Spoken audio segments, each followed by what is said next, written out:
Assalamualaikum warahmatullahi wabarakatuh. Alhamdulillah pemirsa, apa kabarnya? Semoga baik-baik saja dan selalu diberkahi oleh Allah Subhanahu wa Ta'ala. Amin. Kembali lagi bersama kami berdua, saya Teguh Wisnu. Ya, dan saya Zaskia Meka, di mana kami akan memberikan berita-berita yang update dan aktual kepada Anda, tentunya di acara Berita Islami Masa Kini. Alhamdulillah. Ya. Kali ini kita punya pembahasan yang menarik sekali, Wisnu, pemirsa. Jadi kita pertama, nanti kita akan membahas tentang orang-orang yang menjadi mu'alaf justru setelah dia melakukan penelitian dan menemukan fakta-faktanya. Para ilmuwan ini. Orang-orang pintar akhirnya masuk Islam karena dia meneliti sesuatu gitu ya. Betul sekali. Terus pembahasan kedua nanti kita akan membahas juga tentang bahwa istri itu adalah pakaian bagi suaminya dan suami itu adalah pakaian untuk istrinya. Itu maksudnya apa? Agak kita harus cari tahu. Yang nanti kita akan bahas. Dan yang terakhir nanti suka sholat berjamaah kan pastinya. Dan ternyata ada banyak sekali kesalahan makmum yang kita nggak sadari. Penting sekali untuk semuanya sebenarnya ya. Oke, kita langsung pertama ya. Yang pertama langsung aja kita lihat siapa saja sih ilmuwan dan apa yang dia teliti sehingga dia menjadi mu'alaf. Langsung aja kita saksikan, ini dia beritanya. Mr. Chairman, ladies and gentlemen, I want to thank you very much for your kind attention. Assalamu alaikum.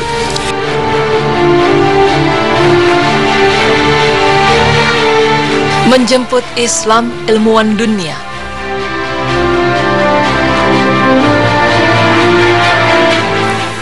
Sungguh engkau, Muhammad, tidak bisa memberi petunjuk kepada orang yang engkau kasihi, tetapi Allah memberi petunjuk kepada orang yang dia kehendaki, dan dia lebih mengetahui orang-orang yang mau menerima petunjuk. Quran Surah Al-Qasas ayat 56. Pemirsa beriman, hanya Allah yang memberi petunjuk pada hambanya, dan hanya Allah yang paling mengetahui siapa yang diberi hidayah. Setiap manusia memiliki jalan dan caranya masing-masing untuk mendapatkan sebuah hidayah dari Allah Subhanahu wa Ta'ala. Begitu pula yang dialami para ilmuwan yang masuk Islam setelah melakukan penelitian dengan cara yang berbeda-beda. Kali ini tim Berita Islami Masa Kini akan mengulas mengenai kisah menjemput Islamnya 4 ilmuwan terkemuka di dunia.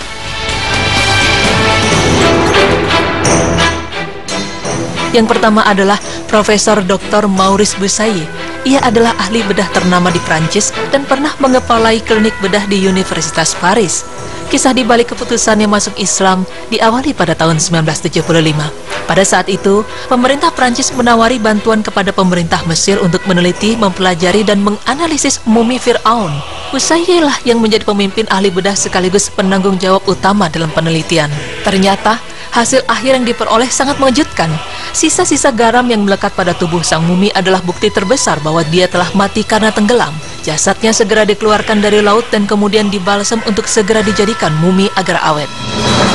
Namun penemuan yang dilakukan Bucaille menyisakan pertanyaan, bagaimana jasad tersebut bisa terjaga dan lebih baik dari jasad-jasad bala tentara Fir'aun yang lain, padahal jasad tersebut telah dikeluarkan dari laut? Bucaille lantas menyiapkan laporan akhir tentang sesuatu yang diyakininya sebagai penemuan baru, yaitu tentang penyelamatan mayat Fir'aun dari laut dan pengawetannya. Saat menyiapkan laporan akhir, salah seorang rekannya membisikkan sesuatu di telinga Bucaille dan berkata, "Jangan tergesa-gesa, karena sesungguhnya kaum muslimin telah berbicara tentang tenggelamnya mumi ini." Dia mulai berpikir dan bertanya-tanya, bagaimana mungkin hal itu bisa terjadi? Bahkan mumi tersebut baru ditemukan sekitar tahun 1898 Masehi, sementara Al-Quran telah ada ribuan tahun sebelumnya. Setelah perbaikan terhadap mayat Fir'aun dan pemumiannya, Prancis mengembalikan mumi tersebut ke Mesir. Namun, ia masih bertanya-tanya tentang kabar bahwa kaum muslimin telah saling menceritakan tentang penyelamatan mayat tersebut. Dan akhirnya setelah pemikiran panjang, akhirnya dia meyakini Islam dan akhirnya masuk agama Islam. Yang kedua adalah Jacques Cousteau. Dia adalah seorang ahli oceanographer dan ahli selam terkemuka dari Prancis yang lahir pada 11 Juni 1910.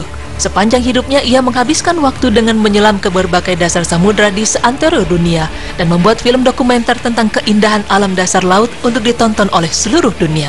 Pada suatu hari, ketika sedang melakukan eksplorasi di bawah laut, tiba-tiba Cousteau menemui beberapa kumpulan mata air tawar yang sangat sedap rasanya karena tidak bercampur atau tidak melebur dengan air laut yang asin di sekelilingnya, sehingga seolah-olah ada dinding atau membran yang membatasi keduanya. Fenomena ganjil itu mendorongnya untuk mencari tahu penyebab terpisahnya air tawar dan air asin di tengah-tengah lautan.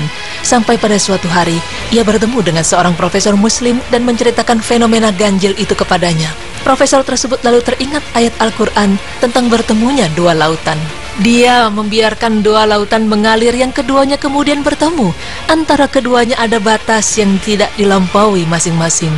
Quran Surah Ar-Rahman ayat 19 hingga 20. Kemudian dibacakan kembali firman Allah yang artinya, dan dialah yang membiarkan dua laut mengalir berdampingan. Yang ini tawar lagi segar, dan yang lain asin lagi pahit. Dan dia jadikan antara keduanya dinding dan batas yang menghalangi. Quran Surah Al-Furqan ayat 53. Cousteau pun terpesona mendengar ayat-ayat Al-Quran tersebut, melebihi kekagumannya melihat keajaiban pemandangan yang pernah dilihatnya di lautan yang dalam. Cousteau pun berkata bahwa Al-Quran memang sesungguhnya kitab suci yang berisi firman Allah yang seluruh kandungannya mutlak benar. Tak lama dari itu, Cousteau pun memeluk Islam. Yang ketiga adalah ahli neurologi asal Amerika Serikat. Dia adalah Dr. Fidelma. Ia mendapat hidayah saat melakukan kajian terhadap saraf otak manusia. Ketika melakukan penelitian, ia menemukan beberapa urat saraf di dalam otak manusia yang tidak dimasuki darah. Padahal setiap inci otak manusia memerlukan suplai darah yang cukup agar dapat berfungsi secara normal. Penasaran dengan penemuannya, ia mencoba mengkaji lebih serius. Setelah memakan waktu lama, penelitiannya pun tidak sia-sia. Akhirnya, dia menemukan bahwa ternyata darah tidak akan memasuki urat saraf di dalam otak manusia secara sempurna kecuali ketika seseorang tersebut melakukan sujud dalam sholat. Artinya, jika manusia tidak menunaikan ibadah sholat, otak tidak dapat menerima darah yang secukupnya untuk berfungsi secara normal. Dan ternyata memang urat saraf dalam otak tersebut hanya memerlukan darah untuk beberapa saat tertentu saja. Ini artinya, darah akan memasuki bagian urat otak dengan mengikuti waktu sholat. Yang keempat adalah Profesor William Brown. Pada sebuah penelitian ilmiah yang diberitakan oleh sebuah majalah sains terkemuka menyebutkan bahwa sekelompok ilmuwan yang mengadakan penelitian mendapatkan suara halus yang keluar dari sebagian tumbuhan yang tidak biasa didengar oleh telinga biasa. Suara tersebut berhasil disimpan dan direkam dengan sebuah alat perekam tercanggih yang pernah ada. Para ilmuwan selama hampir 3 tahun meneliti fenomena yang mencengangkan ini, berhasil menganalisis denyutan atau detak suara tersebut sehingga menjadi isyarat-isyarat yang bersifat cahaya elektrik dengan sebuah alat yang bernama oskiloskop.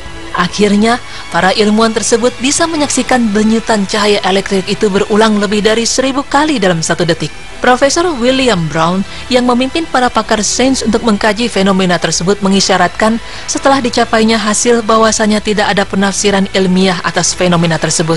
Pada kesempatan terakhir, fenomena tersebut dihadapkan dan dikaji oleh para pakar dari Britania, dan di antara mereka ada seorang ilmuwan muslim yang berasal dari India. Setelah 5 hari mengadakan penelitian dan pengkajian, ternyata para ilmuwan dari Inggris tersebut angkat tangan. Sang ilmuwan muslim tersebut mengatakan, kami umat Islam tahu tafsir dan makna dari fenomena ini, bahkan semenjak 1400 tahun yang lalu. Maka para ilmuwan yang hadir pun tersentak dengan pernyataan tersebut dan meminta dengan sangat untuk menunjukkan tafsir dan makna dari kejadian tersebut. Sang ilmuwan muslim segera mengucapkan firman Allah yang artinya, dan tak ada sesuatu pun melainkan bertasbih dengan memujinya, tetapi kamu sekalian tidak mengerti tasbih mereka. Sesungguhnya dia adalah maha penyantun lagi maha pengampun. Quran Surah Al-Isra ayat 44. Tidaklah suara denyutan itu melainkan lafaz Allah Azza wa Jalla sebagaimana tampak dalam layar oskiloskop. Maka keheningan dan keheranan luar biasa menghiasi aula di mana para ilmuwan muslim tersebut berbicara.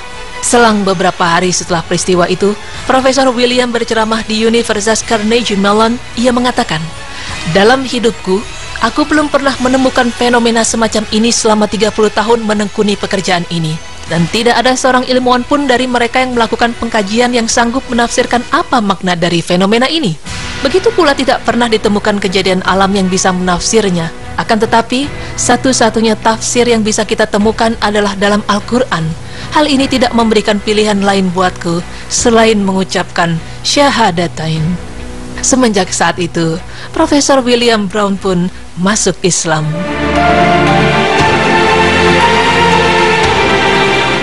Pemirsa beriman, segala sesuatu dan kejadian di dunia ini telah diatur oleh Allah Subhanahu wa Ta'ala, dan juga telah terpampang jelas dalam Al-Quran dan Al-Hadis Penelitian ilmiah pun telah mengakui hal tersebut.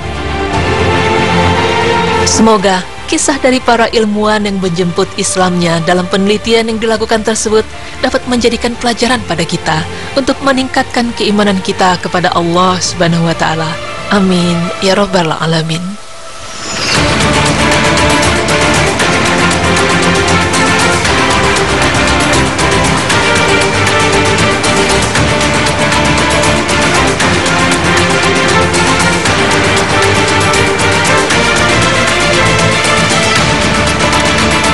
Masya Allah, saya kalau bisa dibilang speechless ya. Tapi emang semua yang dituliskan Al-Quran memang pada akhirnya sudah terbukti. Salah satunya tadi ada mayat Fir'aun yang memang ceritanya sudah jelas berada di lautan. Terus udah gitu juga tadi yang terakhir juga luar biasa banget. Masya Allah, tanaman bertasbih itu tanaman yang bertasbih itu, waduh, speechless pemirsa. Masya Allah, memang luar biasa sekali ya. Jadi memang tadi ketika seorang ilmuwan ya, akhirnya dia menyadarinya ketika kenapa Firaun ini kan itu sebelum Quran ada gitu. Tiba-tiba di Quran itu ada gitu. Jadi merasa kok bisa seperti ini dan melihat banyak keajaiban-keajaiban lainnya gitu ya. Dan yang Masya Allah memang banyak sekali tadi ya para ilmuwan, dan memang kalau misalnya kita pikir secara logika, orang yang pintar saja akhirnya memeluk Islam karena meneliti gitu, akhirnya mendapatkan hidayah. Dan satu hal lagi memang yang harus kita inikan lagi ya, karena hidayah itu datangnya dari Allah Subhanahu wa Ta'ala ya. Jadi ketika Allah memberikan petunjuk, maka tidak akan ada siapapun yang dapat menyesatkannya. Jadi ketika Allah juga memberikan kesesatan kepada seorang, maka tidak akan ada siapapun yang dapat memberinya petunjuk, hidayah. Dan ya itu lagi, kita harus banyak-banyak bersyukur ya. Betul banget, dan maka itu pentingnya juga kita selalu membaca surat Al-Fatihah ketika sholat. Karena kan kita dalam surat Al-Fatihah kita selalu minta diberikan petunjuk seperti orang-orang yang sudah ditolong sama Allah lebih dulu.